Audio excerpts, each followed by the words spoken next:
Anualmente, entre 500 bilhões e 1 trilhão de sacolas plásticas são consumidas em todo o mundo. Só no Brasil, cerca de 1,5 milhão delas são distribuídas por hora. Assim como em outras cidades, desde 2011, o município de São Paulo proibiu a distribuição de sacolas plásticas em estabelecimentos comerciais.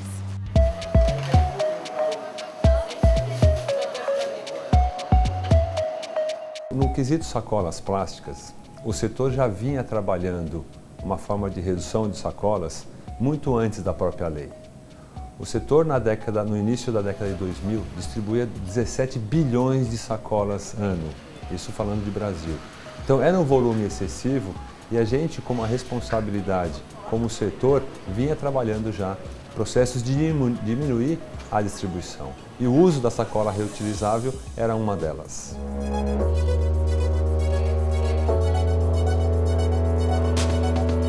As pessoas, ao irem no supermercado, elas podem levar a sacola de pano, podem colocar as compras numa caixa de papelão.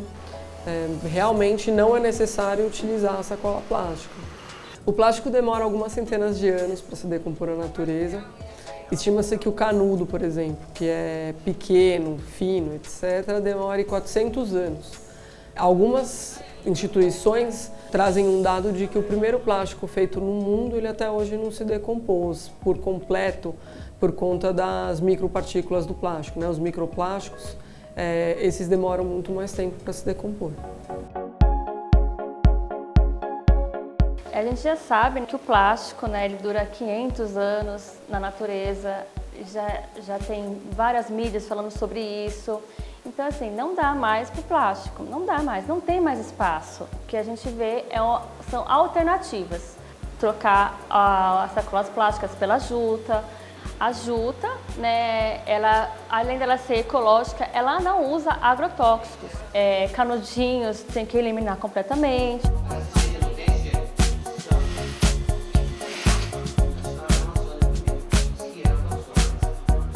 Há uma exigência hoje na sacola atual que ela contenha até 51% de matérias-primas a partir de biopolímeros.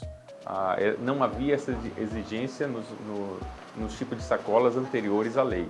Então você consegue colocar 49% de um tipo de matéria-prima não renovável e 51% dela precisa ter uma fonte de recurso renovável. A intenção da criação das sacolas cinzas e verdes na nossa cidade, ela traz a lógica de que das cores verdes sejam utilizadas para descartarmos o material reciclável, né? E a sacola cinza, aquilo que não é reciclável. Então, em tese, ao levar as cores diferentes de sacolas para minha casa, eu devo ter a minha participação dentro desse processo de separar o que é reciclável do que não é reciclável. A partir daí, você facilita a coleta seletiva da cidade.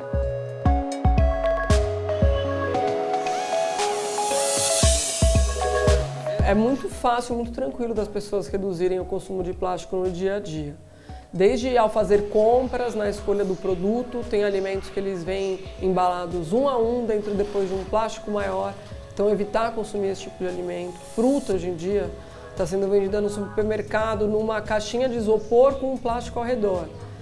Para que colocar fruta dentro do isopor embalado num plástico ao redor, né? Assim, tanto o plástico quanto o isopor vem de petróleo, que é o mesmo tipo de grande impacto na natureza. Ao trazer as compras, leva a sua sacola de pano ou coloca numa caixa de papelão. Ao utilizar copos, leva a sua caneca e o seu copo ou opte por copos de outros materiais. Hoje em dia já tem copo feito de papel e celulose, por exemplo, que é resistente e tal. Canudo tem de papel e celulose. Então existem muitas alternativas disponíveis por aí para a gente eliminar o plástico das nossas vidas.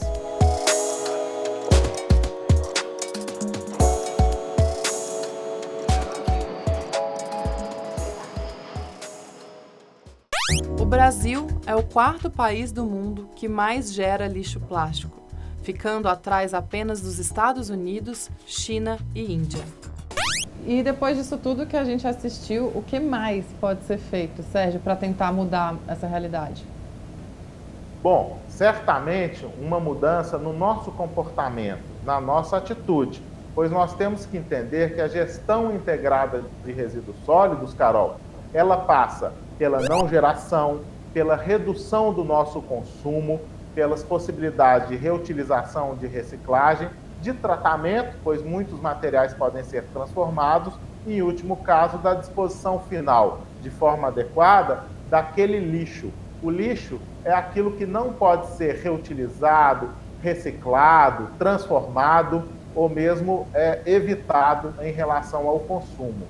E nós podemos, então, mudar a nossa atitude desde o momento que nós estamos indo às compras, dentro da nossa casa, separando o nosso lixo, ou mesmo tendo um cuidado especial para um descarte adequado, que não vai levar esse material para os nossos rios, para os nossos córregos, ou tampando aí os nossos bueiros no momento da chuva. Eu acho que essa transformação passa por uma mudança radical no nosso comportamento e por um consumo naturalmente mais consciente e mais sustentável. Então tá bom, Sérgio, muito obrigada, viu? Eu que agradeço, até a próxima. Até. E no próximo episódio a gente volta com mais um assunto de interesse comum a nós, os urbanos. Tchau!